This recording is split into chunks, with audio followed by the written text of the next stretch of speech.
Futures and options. అందులో అతి ముఖ్యంగా ఆప్షన్స్ అంటే మనందరికీ చాలా ఇంట్రెస్ట్. ఎందుకుండదు జెప్పండి? మీరు రూ.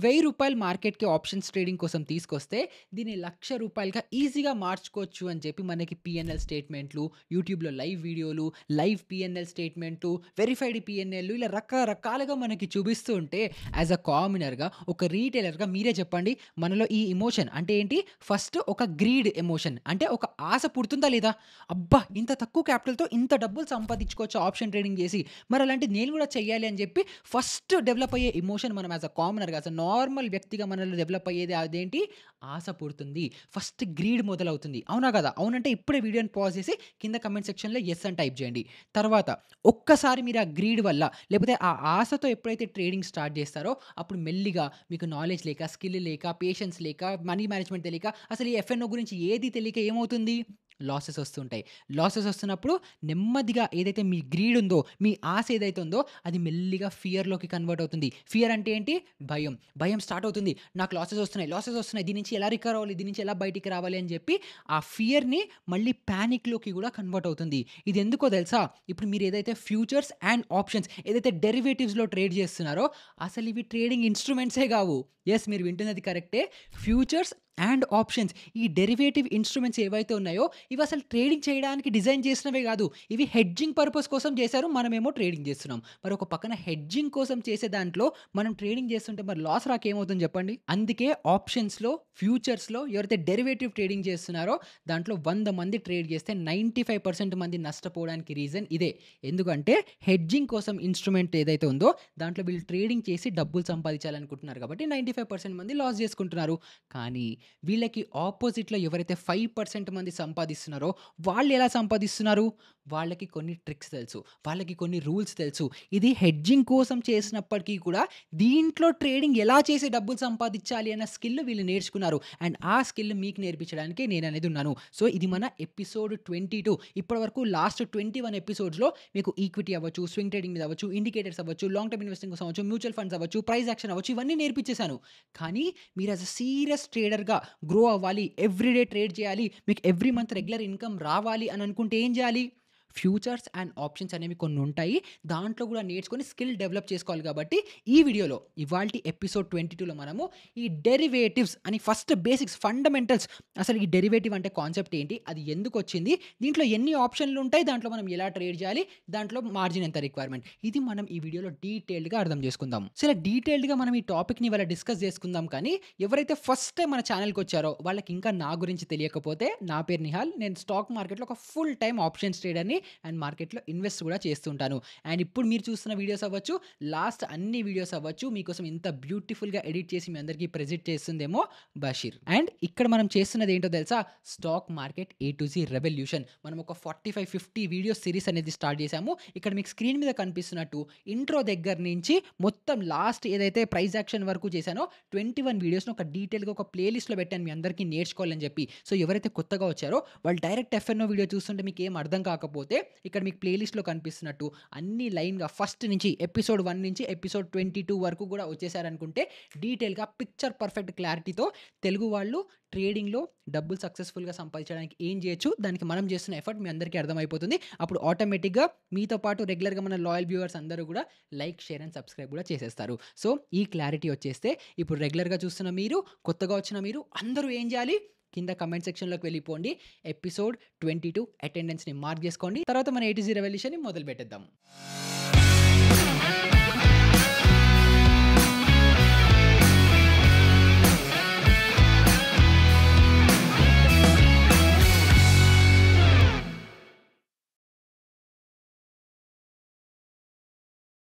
అటెండెన్స్ మార్క్ చేసేసారు కదా! డన్. సో, ఇప్పుడు మనము అన్నిటికంటే ఫస్ట్ అసలు ఈ డెరివేటివ్ అనే వర్డ్ ఏదైతే ఉందో దాని యొక్క మీనింగ్ ఏంటి? డెఫినిషన్ ఏంటి? అర్థం ఏంటో అర్థం చేసుకుందాం. సో, ఇప్పుడు టెక్స్ట్ బుక్‌లో బుక్కిష్‌లో లాంగ్వేజ్‌లో వాళ్ళు చెప్పిందేంటంటే a derivative is a financial instrument whose value is derived from its underlying asset అన్నాడు. మళ్ళీ చెప్తున్నాను చూడండి. A derivative is a financial instrument whose value is derived from an underlying asset. అంటే ఏంటి? డెరివేటివ్ అనే ఒక ఫినాన్షియల్ ఇన్‌స్ట్రుమెంట్, ఒక product ఏదైతే ఉందో, ఇప్పుడు మన భాషలో చెప్పాలంటే ఒక ఫ్యూచర్స్ ఇంకా ఆప్షన్స్ ఏవైతే ఉన్నాయో, దానికంటూ ఒక స్పెసిఫిక్ వాల్యూ లేదు. కానీ దానికి లింక్ అయ్యి ఉండే అండర్‌లయింగ్ అసెట్, ఈ ఫ్యూచర్స్ ఇంకా ఆప్షన్స్ ఏదో ఒక దానికి లింక్ అయ్యి ఉంటాయి అండర్‌లయింగ్‌కి. దాని వాల్యూని బట్టి ఈ futures and options value derive అవుతుంది అని చెప్పి మనకి ఒక డెరివేటివ్ యొక్క ఎగ్జాంపుల్ లేదా డెఫినిషన్ అనేది మనకి చెప్తోంది. ఇప్పుడు మీకు ఏం అర్థం కాలేదని నాకు కూడా తెలుసు. ఎందుకంటే నేను ఎప్పుడైతే ఫస్ట్ టైమ్ డెరివేటివ్స్ గురించి నేర్చుకున్నానో నాకు కూడా ఏం ఎక్కలేదు. సో, అప్పుడు నాకు కూడా ఇలాంటి ఎగ్జాంపుల్స్‌తో ఎవరైనా చెప్పుంటే బాగుండేది. సో, ఇప్పుడు నేను ఎలా అయితే నేర్చుకున్నానో నాకు గుర్తుపెట్టుకోవడానికి ఆ ఎగ్జాంపుల్ మీ అందరితోనూ షేర్ చేస్తాను. సో, ఇప్పుడు డెరివేటివ్‌ని మీరు ఎలా అర్థం చేసుకోవచ్చు అంటే, ఇప్పుడు మంచిగా మీరు ఇవాళ వీకెండ్ మంచిగా కూర్చొని వీడియో చూస్తున్నారు. వీడియో చూస్తూ మీకు ఆకలేస్తోంది. ఒక బిర్యానీ ఆర్డర్ పెట్టుకుందాం అనేసి అనుకున్నారు. ఇప్పుడు బిర్యానీ కోసం మీరు ఏం చేస్తారు? స్విగ్గీయో, జొమాటోనో ఏదోటి ఓపెన్ చేశారు అనుకుందాం. ఇప్పుడు మీ దగ్గర దీంట్లో బిర్యానీ కోసం 50% ఆఫ్ కూపన్ ఒకటి ఉందనుకుందాం. 50% ఫ్లాట్ ఆఫ్ ఉండే ఒక కూపన్ కోడ్ మీ దగ్గర ఉంది. అది కూపన్ ఫిజికల్ ఫామ్‌లో అవ్వచ్చు, డిజిటల్ ఫామ్‌లో అవ్వచ్చు. ఒక 50% ఆఫ్ కూపన్ ఉంది అనుకుందాం. సో, ఇప్పుడు బిర్యానీ, ఇప్పుడు మీరు సపోజ్ నార్మల్‌గా ఏదైనా చిన్నపాటి మీ ఏరియాలో ఉండే చిన్న బిర్యానీ సెంటర్‌లోంచి అనుకోండి. ఒక బిర్యానీ ప్రైస్ ఓ రూ. 200 ఉందనుకుందాం. ఈ 200 మీద మన కూపన్ ప్రైస్ ఏదైతే 50% ఆఫ్ కూపన్ ప్రైస్ ఉందో, ఇది అప్లై చేస్తే మనకి డిస్కౌంట్ ఎంతొస్తుంది? రూ. 100 వస్తుంది గదా! ఇప్పుడు ఇదే ప్లేస్‌లో ఓ పారడైజ్ బిర్యానీ ఆర్డర్ పెట్టుకున్నారనుకోండి. అదొక రూ. 500, 600 ఉంటుంది. కానీ మన దగ్గర కూపన్ కోడ్ ఎంతుంది? 50% ఆఫ్ కూపన్ కోడ్ ఉంది. సో, ఇప్పుడు అదే కూపన్ కోడ్ మన బిర్యానీ వాల్యూ రూ. 200 ఉన్నప్పుడు రూ. 100 వాల్యూ మనకి వెనక్కొచ్చింది. కానీ రూ. 600 పారడైజ్ బిర్యానీ మీద అదే 50% కూపన్ పెడితే మనకి డిస్కౌంట్ ఎంతొస్తుంది? రూ. 300 వస్తుంది. సో, మన 50% కూపన్ కోడ్ అలాగే ఉంది. కానీ అండర్‌లయింగ్ బిర్యానీ వాల్యూ పెరుగుతోందా? తగ్గుతోందా? దాన్ని బట్టి మన కూపన్ కోడ్, మన కూపన్ వాల్యూ కూడా పెరుగుతోంది, తగ్గుతోంది. సో, ఇక్కడ మన కూపన్ కోడ్, ఇక్కడ మన కూపన్ ఏమైంది? డెరివేటివ్ కాంట్రాక్ట్ అయింది. దానికున్న అండర్‌లయింగ్ అసెట్ ఏంటి? బిర్యానీ. సో, ఈ బిర్యానీ వాల్యూ పెరుగుతూ ఉంటే కూపన్ వాల్యూ పెరుగుతూ ఉంటుంది. బిర్యానీ వాల్యూ పడిపోతూ ఉంటే మన కూపన్ వాల్యూ కూడా పడిపోతూ ఉంటుంది. సో, ఒక డెరివేటివ్ కాంట్రాక్ట్ అనేది ఇలా వర్కౌట్ అవుతుంది. సో, ఇప్పుడు మన స్టాక్ మార్కెట్ ఎగ్జాంపుల్‌లో తీసుకోవాలంటే ఏంటి? ఇప్పుడు నిఫ్టీ యొక్క ఫ్యూచర్ వాల్యూ ఆప్షన్స్ వాల్యూకి ఏది వాల్యూ ఉండదు. నిఫ్టీ పెరుగుతోందనుకోండి, ఫ్యూచర్ వాల్యూ పెరుగుతుంది. ఆప్షన్స్ వాల్యూ పెరుగుతుంది. నిఫ్టీ పడిపోతోందనుకోండి, ఫ్యూచర్ వాల్యూ పడిపోతుంది. ఆప్షన్స్ వాల్యూ పడిపోతుంది. ఒకవేళ రిలయన్స్ లాంటి స్టాక్ తీసుకున్నామనుకోండి, రిలయన్స్ యొక్క ఫ్యూచర్స్ అండ్ ఆప్షన్స్‌కి ఎటువంటి వాల్యూ లేదు. అది జస్ట్ పేపర్ కోసమే. కానీ అండర్‌లయింగ్ స్టాక్ పెరుగుతుంటే, అండర్‌లయింగ్ స్టాక్ పడిపోతుంటే ఫ్యూచర్స్ వాల్యూ పెరుగుతుంది. ఫ్యూచర్ వాల్యూ పడిపోతుంది. సో, యాస్ ఎ బిగినర్‌గా లేదా ప్రొఫెషనల్‌గా, సీరియస్ ట్రేడర్‌గా ఎప్పటినుంచో ట్రేడ్ చేస్తున్న వాళ్ళకి కూడా ఈ కన్‌ఫ్యూజన్ ఉంటుంది. అదేంటి? మనం ట్రేడ్ తీసుకునేటప్పుడు అండర్‌లయింగ్ స్టాక్ చూడాలా? ఫ్యూచర్ స్టాక్ చూడాలా? ఏది చూసి ఏది ఇంపార్టెంట్ అని అడుగుతూ ఉంటారు. సో, ఇప్పుడు మీకు క్లారిటీ వచ్చేసింది కదా! ఏది important? Underlying important. So, futures and options just పేపర్‌కి మాత్రమే పైన ఉంటాయి. కానీ దాని అండర్‌లయింగ్ వాల్యూ మొత్తం డిరైవ్ అయ్యేది ఈ అండర్‌లయింగ్ స్టాక్, అండర్‌లయింగ్ అసెట్ మీద. సో, ఒక డెరివేటివ్ కాన్సెప్ట్ అనేది ఇలా వర్కౌట్ అవుతుంది. ఇప్పుడు ఈ డెరివేటివ్స్‌లో మనకి 4 ఆప్షన్‌లు ఉంటాయి. ఫస్ట్‌ది ఏంటంటే ఫ్యూచర్స్, మనందరికీ తెలిసిందే. సెకండ్ ఆప్షన్స్, తర్వాత థర్డ్‌ది ఫార్వర్డ్స్, ఫోర్త్‌ది స్వాప్స్. సో, ఈ ఫార్వర్డ్స్ ఇంకా స్వాప్స్, ఈ లాస్ట్ 2 కేటగరీస్‌లో ఏవైతే ఉన్నాయో ఇవి మనకి ఇండియాలో అవైలబుల్ లేవు గానీ యూఎస్ లాంటి మార్కెట్స్‌లో అవి ఎక్కువ యూజ్ అవుతాయి. సో, మనకి ఇండియన్ మార్కెట్స్‌లో అవైలబుల్ ఉన్నదేది? ఫ్యూచర్స్ అండ్ ఆప్షన్స్ కాబట్టి ఈ రెండిటిని మనం డీటెయిల్డ్‌గా ఇలాంటిది ఒక ఈజీ ఎగ్జాంపుల్‌తో అర్థం చేసుకుందాం. సో, ఫస్ట్ ఫ్యూచర్స్‌ని ఒక ఎగ్జాంపుల్‌తో అర్థం చేసుకుందాం. తర్వాత ఆప్షన్స్‌ని కూడా అర్థం చేసుకుందాం.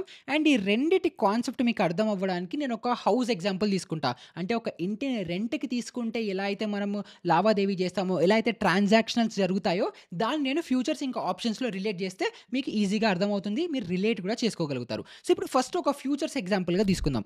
సో, ఫ్యూచర్స్ ఎలా అంటే ఇప్పుడు మీరొక ఇంటికెళ్తున్నారు. ఇంటికి డైరెక్ట్‌గా రెంట్‌కి కాకుండా లీజ్ తీసుకుంటున్నారు అనేసి అనుకుందాం. సో, ఇప్పుడు లీజ్ తీసుకుంటుంటే ఒక ఇంటికి మీరు ఏం చేస్తారు? ఫస్ట్ ఒక డౌన్ పేమెంట్ కడతారు. సపోజ్ ఒక 5,00,000 అనుకుందాం. 5,00,000 ఫస్ట్ ఇంటికి కట్టేస్తారు. కట్టేసి ఆ ఇంటి ఓనర్‌తో మీరు ఒక కాంట్రాక్ట్ రాయిపించుకుంటారు. అదేంటి? నేను నీకు 10,00,000, 5,00,000 ఎంతో అంత వాటెవర్ ఒక లంప్ సమ్ అమౌంట్ డిపాజిట్ పెడుతున్నాను. పెట్టి ఒక 3 ఏళ్ళో, 5 ఏళ్ళో నేను ఇదే ఇంట్లో ఉంటాను. ఉన్న 4, 5 ఇయర్స్‌లో నాకు రెంట్ ఏదైతే ఉంటుందో అది ఫిక్స్డ్ ఉంటుంది. అదొక 10,000 అనుకుందాం. సో, ఇక్కడ ఏం జరుగుతోంది? ఓనర్ అండ్ టెనెంట్ ఇద్దరూ ఒక అగ్రీమెంట్‌కొచ్చి ఒక fixed amount for a certain period of time ఒక పర్టిక్యులర్ వాల్యూతో ఇద్దరు అలాగే ట్రాన్సాక్ట్ చేసుకుంటారని చెప్పి ఒక అగ్రీమెంట్‌లోకొచ్చారు కదా! దీన్ని మనం ఫ్యూచర్ కాంట్రాక్ట్‌లోకి అనుకోవచ్చు. సో, ఈ కాంట్రాక్ట్‌లో ఎగ్జాక్ట్‌గా ఏం జరుగుతుంది? లాజిక్ ఏంటి? ఒక ఓనర్‌కేమో ఎవరైతే హౌస్ ఓనర్ ఉన్నారో, ఆ హౌస్ ఓనర్‌కి భరోసా 100% కాన్ఫిడెన్స్ ఏంటి? ఈ టెనెంట్ నా ఇంట్లో నెక్స్ట్ 5 ఇయర్స్ వరకు కంపల్సరీ ఉంటాడు. ఈ 5 ఇయర్స్ గూడా ప్రతి నెల కన్సిస్టెంట్‌గా 10,000 ఇస్తాడు అన్న గ్యారంటీ ఉంది. అండ్ ఎవరైతే టెనెంట్ ఉన్నాడో, ఈ టెనెంట్‌కి గూడా ఆబ్లిగేషన్ ఏంటి? నెక్స్ట్ 5 ఇయర్స్ వరకు ఏది ఏమైనప్పటికీ కూడా నేను నీకు 10,000 రెంట్ ఇస్తాను అని చెప్పి గూడా ఈ టెనెంట్ అనేది అగ్రీమెంట్‌లోకొచ్చాడు. సో, ఇప్పుడు ఇక్కడ ఏం జరుగుతోంది? ఇప్పుడు నెక్స్ట్ 1, 2 ఇయర్స్‌లో ఇప్పుడు బెంగుళూరు లాంటి ప్లేస్‌లో రెంట్లు ఎవ్రీ ఇయర్ 30%తో పెరుగుతున్నాయి. అంటే ఈ మంత్ అంటే ఒకవేళ ఈ ఇయర్ 10,000 ఉందంటే నెక్స్ట్ ఇయర్ అదే ఇల్లు 13,000, 14,000కెళ్ళిపోతోంది. కానీ ఇప్పుడు ఇలా లీజ్ అగ్రీమెంట్ తీసుకోవడం వల్ల ఏమవుతోంది? రేపు పొద్దున ఎవ్రీ ఇయర్ ఒకవేళ అదే ఇంటికి అదే లోకల్ ఏరియాలో 15,000 రెంట్ పలుకుతున్నప్పటికీ కూడా ఇప్పుడు వీళ్ళకి ఆల్రెడీ అగ్రీమెంట్ జరిగిపోయింది కాబట్టి నెక్స్ట్ 5 ఇయర్స్ ఈ హౌస్ ఓనర్ చచ్చినట్టు ఈ టెనెంట్‌కి రూ. 10,000కే రెంట్ తీసుకోవాలి. ఎందుకు? వీళ్ళిద్దరూ కాంట్రాక్ట్‌లోకొచ్చేసారు. అగైన్ ఇక్కడ హౌస్ ఓనర్‌కేంటి? కోవిడ్ లాంటి సిట్యుయేషన్ వచ్చిందనుకోండి, రెంట్స్ చాలా పడిపోతాయి. ఇప్పుడున్న 10,000 5,000కి గూడా రావచ్చు. కానీ ఈ టెనెంట్ స్టిల్ 10,000 పే చేయాలి. సో, అలాంటి సిట్యుయేషన్ వస్తే హౌస్ ఓనర్‌కి ప్రాఫిట్. లేదు కంటిన్యూయస్‌గా రెంట్స్ పైకి బూస్ట్ అయిపోతున్నాయి. 10,000 రెంట్ కాస్త ఇంకొక 2, 3 ఇయర్స్‌లో 20,000 వచ్చే పొటెన్షియల్ ఉంది అనుకుందాం. అప్పుడేంటి? ఓనర్‌కి లాస్ ఒస్తుంది. టెనెంట్‌కి ప్రాఫిట్ ఒస్తుంది. ఎందుకంటే అదే ఏరియాలో అలాంటి ఇల్లుకే 20,000 పెట్టే బదులు 10,000 పెడుతున్నాడు కాబట్టి ఇక్కడ టెనెంట్‌కి ప్రాఫిట్. సో, ఇలా వీళ్ళిద్దరికి మధ్యలో అండర్‌స్టాండింగ్‌లో హౌస్ రెంట్స్ గనుక పెరిగిపోతే మన టెనెంట్‌కి అడ్వాంటేజ్. హౌస్ రెంట్స్ గనుక పడిపోతే ఓనర్‌కి అడ్వాంటేజ్. కానీ ఇద్దరి మధ్యలో మ్యూచువల్ అండర్‌స్టాండింగ్ ఏంటంటే ఏది ఏమైనా ఒక సర్టెనిటీ అనేది ఉంటుంది. కంపల్సరీ నాకు ఎవ్రీ మంత్ ఇంత ఫిక్స్డ్ అమౌంట్ వస్తుంది అని ఓనర్‌కి ఉంటుంది. నేను ఎవ్రీ మంత్ కాస్ట్ పెరగకుండా ఒక ఫిక్స్డ్ అమౌంట్ ఇస్తానన్న క్లారిటీ ఈ టెనెంట్‌కి గూడా ఉంటుంది. సో, ఇలాంటి కాంట్రాక్టే గనుక పెద్ద లెవెల్స్‌లో పెద్ద పెద్ద బిజినెసెస్ గనుక చేస్తూ ఉంటే దాన్ని మనం ఫ్యూచర్ కాంట్రాక్ట్ అనేసి అంటాము. సో, ఇప్పుడు ఈ పెద్ద పెద్ద బిజినెసెస్ కూడా ఈ ఫ్యూచర్స్ అనే కాంట్రాక్ట్‌ని ఎలా యూజ్ చేసుకుంటాయో మీ అందరికి ఒక చిన్న ఎగ్జాంపుల్‌తో ఇస్తా.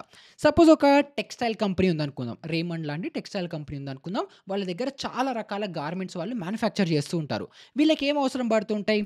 వులెను, సిల్క్, కాటన్ ఇలాంటి రకరకాల ఫ్యాబ్రిక్స్ వీళ్ళకి యూజ్ అవుతూ ఉంటాయి కదా! సో, వీళ్ళేం చేస్తారంటే, ఇప్పుడు సడెన్‌గా ఒకవేళ వర్షాలొచ్చాయి, లేకపోతే ఏదో వరదొచ్చింది, తుఫానొచ్చింది, ఏదో వచ్చింది. మొత్తం పొలాలన్నీ కొట్టుకుపోయాయి అనుకుందాం. అప్పుడు ఏవైతే కాటన్ ప్లాంటేషన్‌లు ఉంటాయో అవన్నీ కొట్టుకుపోతాయి. అప్పుడు ఆటోమేటిక్‌గా క్వింటల్ కాటన్ ఫర్ ఎగ్జాంపుల్ ఒక 10,000 ఉందనుకుందాం. ఇప్పుడు ఇలా అయిపోవడం వల్ల ఈ 10,000 100 కిలో కాటన్ సడెన్‌గా 1,00,000 అయిపోతుంది. 1,00,000 అయిపోయినప్పుడు ఈ రేమండ్ లాంటి మ్యానుఫ్యాక్చరర్స్ ఎవరైతే ఉంటారో, వాళ్ళు ఒక టీ షర్ట్ ఒకవేళ 500కి అమ్ముతున్నారనుకోండి. ఈ 500ని 5,000 చేసుకోలేరు గదా! వాళ్ళు స్టిల్ మార్కెట్‌లో 500కే అమ్మాలి. సో, ఈ రిస్క్ వాళ్ళు పోగొట్టుకోవడానికి వీళ్ళేం జేస్తారంటే, ఈ కాటన్ ఫార్మర్స్ ఎవరైతే ఉంటారో వీళ్ళతో ఒక కాంట్రాక్ట్‌లోకి దిగుతారు. అది ఏంటి? నెక్స్ట్ 3 మంత్స్‌లో నేను నీ దగ్గర నుంచి 100% 1000 క్వింటాల్లు కొంటాను. ఒక 10,000 ధరకే అనుకుందాం. ప్రతి క్వింటల్ రూ. 10,000కి ఫిక్స్డ్ లాక్ చేసుకుంటారు. 3 మంత్స్‌లో నేను నీ దగ్గరకొచ్చి 1000 క్వింటాల్లు కొంటాను అని చెప్పి ఇద్దరు అగ్రీమెంట్‌లో దిగిపోతారు. సో, ఇక్కడ ఏం జరుగుతోంది? రేమండ్ వాళ్ళు ఫార్మర్స్‌తో 1000 క్వింటాల్లు కొంటాను అని అగ్రీ చేశాడు. ఫార్మర్ ఏది ఏమైనప్పటికీ కూడా 1000 క్వింటాల్లు నీకు సప్లై చేస్తాను అని చెప్పి ఈ ఫార్మర్ గూడా చెప్తున్నాడు. సో, క్వాంటిటీ అనేది ఫిక్స్డ్ అయిపోయింది. ప్రైస్ గూడా ఫిక్స్డ్ అయిపోయింది. రూ. 10,000 పర్ క్వింటల్ అని చెప్పి ఇద్దరు ప్రైస్‌లో గూడా అగ్రీ అయిపోయారు. ఇప్పుడు ఒకవేళ ఫ్యూచర్‌లో నిజంగా వరదొచ్చి ఏదైనా అయిందనుకోండి, అప్పుడు ఈ ఫార్మర్ దగ్గర 1000 క్వింటాల్లు లేకుండా 500 క్వింటాల్లే ఉన్నాయనుకుందాం. అప్పుడు ఈ ఫార్మర్ ఏం చేస్తాడు? ఇంకొక 500 క్వింటాల్లు ఎలా అయినా సరే కొని ఈ సప్లయర్‌కి ఇవ్వాలి. ఫర్ ఎగ్జాంపుల్ ఏదైనా జరిగి కాటన్ ప్రైస్ పడిపోయిందనుకుందాం. అంటే అనుకున్న యీల్డ్ కంటే ఎక్కువొచ్చింది. అప్పుడు క్వింటల్ 10,000 బదులు 5,000కే పలుకుతోంది అనుకుందాం. అప్పుడేంటి? ఈ రేమండ్ వాళ్ళు స్టిల్ 10,000 ఇస్తామన్నారు కాబట్టి కాటన్ ప్రైస్ పడిపోయినప్పటికీ కూడా వీళ్ళు అదే ధర ఇచ్చుకొని కొనుక్కుంటారు. సో, అందుకే మార్కెట్‌లో ఏదేమైనా సరే టమాటా ప్రైస్‌లు పెరిగినా, తగ్గినా మన పిజ్జా రేట్ మారదు. ఏదేమైనా సరే బట్టల రేట్లు మారవు. ఎందుకు అంటే కంపెనీస్‌కి, ప్రొడ్యూసర్స్‌కి ఇద్దరి మధ్యలో ఇలా ఫ్యూచర్ కాంట్రాక్ట్స్‌లో ఒక సర్టెన్ ఫ్యూచర్‌లో ఒక ఈ టైంకి నేను ఈ ప్రైస్ ఇచ్చి కొనుక్కుంటానని చెప్పి ఇద్దరు అగ్రీమెంట్‌లో దిగుతారు కాబట్టి ఒక ఫ్యూచర్ కాంట్రాక్ట్ ఇలా వర్కౌట్ అవుతుంది.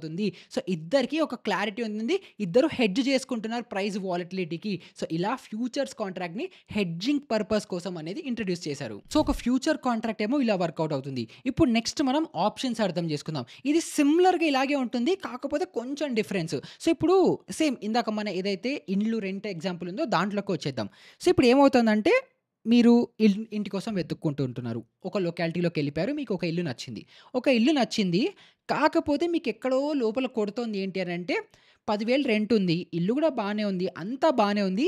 కానీ ఇదే 10,000 రెంట్‌కి దీనికంటే బెటర్ ఇల్లు దొరుకుతుందేమో అని జెప్పి ఒక చిన్న థాట్ నాలో ఉంది. అప్పుడు నేనేం జేస్తాను, ఎవరైతే ఇంటి ఓనర్ ఉన్నాడో, ఆ ఇంటి ఓనర్‌కి ఇగోండి సార్, నేను ఏం జేస్తానంటే మీకు ఒక చిన్న టోకెన్ అమౌంట్ ఇస్తున్నాను. ఒక 10,000 రెంట్ అంటున్నారు గదా! ఒక 2,000 పెట్టుకోండి. 2,000 పెట్టుకొని ఈ ఇంటిని ఇంకెవ్వరికీ ఇవ్వకండి. ఒక వారం రోజుల పాటు నా కోసం హోల్డ్ చేసి పెట్టుకోండి. మీరలా హోల్డ్ చేసి పెట్టుకున్నందుకు నేను టోకెన్ అమౌంట్ ఇస్తున్నాను. ఒక అడ్వాన్స్ అమౌంట్ 2,000 ఇస్తున్నాను. మీరు దాన్ని హోల్డ్ చేసి పెట్టుకోండి అని అంటాం. సో, ఇప్పుడు ఏం చేస్తున్నాడు? ఎవరైతే టెనెంట్ ఉన్నాడో, ఎవరైతే ఇల్లు కోసం వెతుకుతున్నాడో, వీళ్ళు ఓనర్ కోసం రూ. 2,000 ఇచ్చాడు. ఓనర్‌కి ఆబ్లిగేషన్ ఏంటి? నేనింక ఎవ్వరికీ అమ్మను. నీకే ఇస్తాను. అండ్ ఇది 1 వీక్ వరకు మన ఇద్దరి మధ్యలో అండర్‌స్టాండింగ్ ఒక డీల్ కాంట్రాక్ట్ పెట్టుకున్నాము. రూ. 2,000 నేను తీసుకుంటాను అని చెప్పి ఓనర్ ఇంటిని 1 వీక్ కోసం హోల్డ్ చేస్తాడు. కానీ ఎవరైతే టెనెంట్ ఉన్నాడో కంటిన్యూస్‌గా ఇంకా ఇల్లులు వెతుకుతూ ఉంటాడు. వెతుకుతూ ఉంటాడు. వెతుకుతూ ఉంటాడు. ఒకవేళ దీనికంటే బెటర్ ఇల్లు దొరికిందనుకోండి, ఆ 2,000 పోతే పోయాయి అనుకోని కొత్త ఇంటికి షిఫ్ట్ అయిపోతాడు. కానీ ఈ ఓనర్ ఎవరైతే ఉన్నాడో, ఈ ఓనర్ 1 వీక్ హోల్డ్ చేస్తాడు. 1 వీక్ లోపల టెనెంట్ మళ్ళీ వెనక్కొస్తే ఓకే. ఆ ఇల్లు అదే అనుకున్న 10,000కి ఇచ్చేయాలి. లేదు అని అనుకుంటే వేరే వాళ్ళకి ఇచ్చేసుకుంటాడు. ఇంకొక కొత్త టెనెంట్‌ని వెతుక్కుంటాడు. సో, ఇక్కడ ఏం జరుగుతోంది? ఎవరైతే ఓనర్ ఉన్నాడో, ఈ ఓనర్‌కి ఎవరైతే టెనెంట్ రూ. 2,000 ఇచ్చి 1 వీక్ హోల్డ్ చేయమన్నాడో, అలా హోల్డ్ చేసే ఆబ్లిగేషన్ ఇక్కడ ఓనర్‌కుంది. కానీ ఎవరైతే ఈ టెనెంట్ ఉన్నాడో, ఈ రూ. 2,000 ఎవరైతే ప్రీమియం కట్టాడో, ఎవరైతే ఈ అడ్వాన్స్ అమౌంట్ కట్టాడో, టోకెన్ అమౌంట్ కట్టాడో, వీడికి మాత్రం ఎలాంటి ఆబ్లిగేషన్ లేదు. సో, ఆప్షన్స్‌లోకొచ్చేటప్పటికి ఏమవుతుంది? ఎవరైతే ప్రీమియం కడుతున్నారో, ఎవరైతే ఈ టోకెన్ అమౌంట్ కడతారో వీళ్ళకి ఆబ్లిగేషన్ ఉండదు. కానీ అవతల ఎవరైతే ఈ టోకెన్ అమౌంట్ తీసుకుంటున్నారో వాళ్ళకి ఆబ్లిగేషన్ ఉంటుంది. వీళ్ళు అనుకున్న అమౌంట్‌కి, అనుకున్న టైంకి, అనుకున్నంత క్వాంటిటీ డెలివర్ చేస్తాము అన్న ఆబ్లిగేషన్ వాళ్ళకుంటుంది. సో, ఫ్యూచర్స్‌కి, ఆప్షన్స్‌కి ఉన్న డిఫరెన్స్ ఏంటి? బయ్యర్ ఏమో నేను ఇంత క్వాంటిటీ ఈ ప్రైస్ పాయింట్‌కి ఈ డేట్‌లో కొంటాను అని చెప్పి అగ్రీమెంట్ తీసుకుంటే, సెల్లర్ గూడా నేను ఇంత క్వాంటిటీ ఈ ప్రైస్‌కి ఈ డేట్‌న నీకు అమ్ముతాను అని ఇద్దరు అగ్రీమెంట్‌లోకొచ్చారు. కానీ అదే ఆప్షన్స్‌లోకొచ్చేస్తే బయ్యర్ ఈ టైంకి, ఈ డేట్‌కి నేను ఇంత క్వాంటిటీ కొంటాను అని చెప్పి అడ్వాన్స్ అమౌంట్ ఇచ్చి ఎళ్ళిపోతాడు అంతే. 100% కొనాల్సిన అవసరం లేదు. కానీ సెల్లర్‌కి మాత్రం ఈ పాయింట్‌లో, ఈ డేట్‌లో, ఈ క్వాంటిటీకి ఇలా వచ్చి బయ్యర్ ఒకవేళ వచ్చి అడిగితే కొనుక్కుంటాను అని చెప్పి ఆ ప్రైస్ పాయింట్‌కి నేను ఇవ్వాలి అన్న కంపల్షన్ మాత్రం ఉంటుంది. సో, ఒక ఫ్యూచర్స్‌కి, ఒక ఆప్షన్స్‌కి ఉన్న డిఫరెన్స్ ఇది. సో, దీన్నే మనం స్టాక్ మార్కెట్ భాషలో చెప్పుకోవాలంటే option buyer has the right to buy but not the obligation. Option seller has no right but obligation అనేసి అంటాము. సో, ఇప్పుడు ఇదే కాన్సెప్ట్‌ని మనం ఇందాక కాటన్ కంపెనీ అంటే మన రైమండ్, మన ఫార్మర్ వీళ్ళిద్దరి ఎగ్జాంపుల్‌లో కాంటెక్స్ట్‌లో మీకు చెప్పాలి అనంటే, ఇప్పుడు రైమండ్ కంపెనీ ఏం చేస్తుందంటే ఫార్మర్ దగ్గరకొచ్చి నేను ఒక 1 మంత్ తర్వాత నీ దగ్గర 100 క్వింటాల కాటన్ తీసుకుంటాను. రూ. 10,000 రేట్‌కి తీసుకుంటాను అని చెప్పి ఇద్దరు ఒక అగ్రీమెంట్ కోసం సైన్ చేసుకుంటారు. కాకపోతే ఇక్కడ రైమండ్ ఏం చెప్తాడు అనంటే, నేను నీకు రూ. 2,000 ఇస్తాను. ఈ రూ. 2,000కి రూ. 10,000 పర్ క్వింటల్ నీ దగ్గర కొనుక్కుంటాను అని చెప్పి నేను కాంట్రాక్ట్ సైన్ చేసుకుంటున్నాను. నెక్స్ట్ 1 మంత్ వరకు అని చెప్పి టోకెన్ అమౌంట్ ఇచ్చి ఎళ్ళిపోతాడు. కానీ రేపు పొద్దున for any reason cotton price ఒకవేళ పెరిగిందనుకోండి, 15,000, 20,000, 30,000, 50,000 అయిందనుకోండి, ఈ ఫార్మర్ ఇప్పటికి గూడా ఈ రైమండ్ కంపెనీకి 10,000కే అమ్మాలి. కానీ ఫ్లిప్ సైడ్‌లో for any reason cotton price 10,000 quintal నుంచి 5,000 క్వింటల్‌కి పడిపోయిందనుకోండి, అప్పుడు రైమండ్ కంపెనీ ఏం చేస్తుందో తెలుసా? నేను నీకు రూ. 2,000 ఇచ్చాను గదా! అవి నువ్వే పెట్టుకో. కానీ నాకు నీ డెలివరీ వద్దు. నేను ఇంకొకడు ఎవడైతే 5,000కి అమ్ముతున్నాడో నేను వాడి దగ్గర కొనుక్కుంటా అని చెప్పి ఈ రైమండ్ కంపెనీ వాడు ఎళ్ళిపోతాడు. సో, ఇక్కడ ఏం జరిగింది ఆప్షన్ కాంట్రాక్ట్‌లో? రైమండ్ ఎవరైతే బయ్యర్ ఉన్నాడో వీడికి ఎలాంటి ఆబ్లిగేషన్ లేదు అదే ప్రైస్‌కి అమ్మాలి అని. కానీ ఈ ఫార్మర్‌కి మాత్రం ఈ రైమండ్ వాళ్ళ దగ్గర ఆబ్లిగేషన్ ఉంది. For any reason Raymond company మళ్ళీ నా దగ్గరకొచ్చి నాకు 100 క్వింటాల్ కాటన్ కావాలి అనంటే అప్పుడు ప్రైస్ ఎంతున్నప్పటికీ సరే 10,000కి అమ్మాల్సిందే. సో, ఇక్కడ ఫార్మర్ తెలివిగా ఏం చేయాలి? ఒకవేళ కాటన్ ప్రైసెస్ ఫ్యూచర్‌లో పెరుగుతాయి అని యాంటిసిపేషన్ ఉండి, అలాంటి ఒకవేళ థాట్ ఉండి అలా ఉంటే ఆప్షన్ కాంట్రాక్ట్‌లోకి అసలు దిగొద్దు. కానీ ఫర్ ఎనీ రీజన్ ప్రైస్ అసలు పెరగదు. ఇంకా ఉల్టా పడే అవకాశాలే ఎక్కువుంటాయి అని చెప్పి ఈ ఫార్మర్‌కి గనుక అనిపిస్తే అప్పుడు ఇలాంటి కాంట్రాక్ట్‌లోకెళ్ళిపోతే ఏవైతే ఈ టోకెన్ అమౌంట్‌లు తీసుకుంటాడో ఆ చిన్న టోకెన్ అమౌంట్ కూడా ఫార్మర్‌కి ప్రాఫిట్ అనేది చేస్తుంది. సో, ఇప్పుడు దీన్నే మీరు ఇంకా ఈజీగా, ఇంకా సింపుల్‌గా అర్థం చేసుకోవాలంటే దీన్ని ఇన్స్యూరెన్స్ ప్రీమియమ్స్‌తో రిలేట్ చేసుకోండి. సో, ఇప్పుడు మీరు ఏం చేస్తారు? Every year 10,000, 15,000 rupees insurance premium కడుతుంటారు ఇన్స్యూరెన్స్ కంపెనీకి. మీకు సడెన్‌గా ఏదైనా అయిందనుకోండి, 1,00,00,000, 1,50,00,000 ఇన్స్యూరెన్స్ మీకు పే బ్యాక్ చేస్తుంది. కానీ ఫర్ ఎనీ రీజన్ మీకేం కాలేదు రాలేదనుకోండి, ఈ 10, 15,000 రూపాయలు పోయినట్టే గదా! సో, ఇక్కడ ఏమవుతోంది, ఇన్స్యూరెన్స్ బయ్యర్ ఎవరైతే ఉన్నారో, ఈ బయ్యర్‌కి రైట్ ఉంది. నేను 15,000 కట్టాను. నాకేదైనా అవుతే నువ్వు నాకు డబ్బులు ఇవ్వాల్సిందే అని ఒక ఆబ్లిగేషన్ ఉంది. కానీ ఎవరైతే ఇన్స్యూరెన్స్ సెల్లర్ ఉన్నాడో, ఒకవేళ సపోజ్ మన ఇన్స్యూరెన్స్ తీసుకున్న వ్యక్తికి ఏం అవ్వకపోతే ఆ 15,000 రూపాయలు ఇన్స్యూరెన్స్ వాడికి ప్రాఫిట్. సో, ఇక్కడ ఇన్స్యూరెన్స్ వాడి కాన్ఫిడెన్స్ ఏంటి?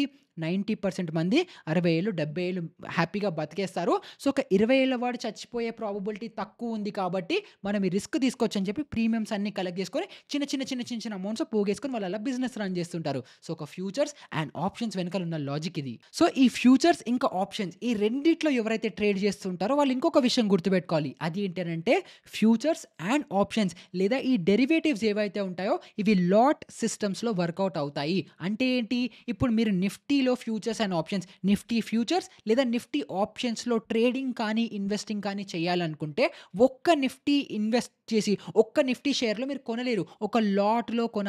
ఇప్పుడు మీరు నార్మల్ ఈక్విటీ ట్రేడింగ్ చేస్తున్నారనుకోండి. ఏం చేస్తారు? ఒక్క రిలయన్స్ షేర్ కొనుక్కోవచ్చు. ఒక్క టాటా మోటార్స్ షేర్ కొనుక్కోవచ్చు. ఒక్క నిఫ్టీ బీస్ కొనుక్కోవచ్చు. కానీ అదే మీరు ఫ్యూచర్స్ ఇంకా ఆప్షన్స్‌లోకొచ్చారనుకోండి, ఇదంతా హోల్‌సేల్ మార్కెట్. మీరు మినిమమ్ ఇంత క్వాంటిటీ కొనాలి అని చెప్పి ఫిక్స్డ్ ఉంటుంది. ఇప్పుడు అలాగే నిఫ్టీకి ఉన్న ఫిక్స్డ్ క్వాంటిటీ ఎంత? 75 లాట్ సైజ్. అంటే నిఫ్టీ కొనాలి అనంటే 75 యూనిట్స్ ఆఫ్ నిఫ్టీ 100% కొనాలి అని అంటారు. అదే రిలయన్స్‌కొచ్చేస్తే 200 250 ఉంది. అదే బ్యాంక్ నిఫ్టీకి వస్తే 30, 35 ఉంది. సో, ఇదేంటి? లాట్ సైజ్ ఫిక్స్డ్ ఉంటుంది. ఇప్పుడు మీరు చైనా నుంచి లేకపోతే ఎక్కడి నుంచైనా ఇంపోర్ట్ చేసుకోవాలనుకోండి. వాళ్ళేమంటారు? సార్ మీరు మినిమమ్ 10,00,00,000 వర్త్ ఆఫ్ సామాన్లు కొంటేనే మేము మీకు పంపిస్తాము. లేదా 1000 యూనిట్లు కొంటేనే మీకు పంపిస్తాము. షిప్ చేస్తాము అని చెప్పి ఒక కాంట్రాక్ట్ వాల్యూ ఉంటుంది. అదే విధంగా మన ఇండియన్ మార్కెట్స్‌లో ఈక్విటీ మార్కెట్స్‌లో ఉండే కాంట్రాక్ట్ వాల్యూ ఎంత? 20,00,000 రూపీస్. అంటే ఇప్పుడు ఎగ్జాంపుల్‌కి ఇప్పుడు నిఫ్టీ వాల్యూ ఎంతుంది? అరౌండ్ 25,000 ఏదో ఉంది. నిఫ్టీ లాట్ సైజ్ ఎంతుంది? 75 ఉంది. సో, 20 ఇంటూ 75 రెండు చేస్తే ఎంతొస్తుంది?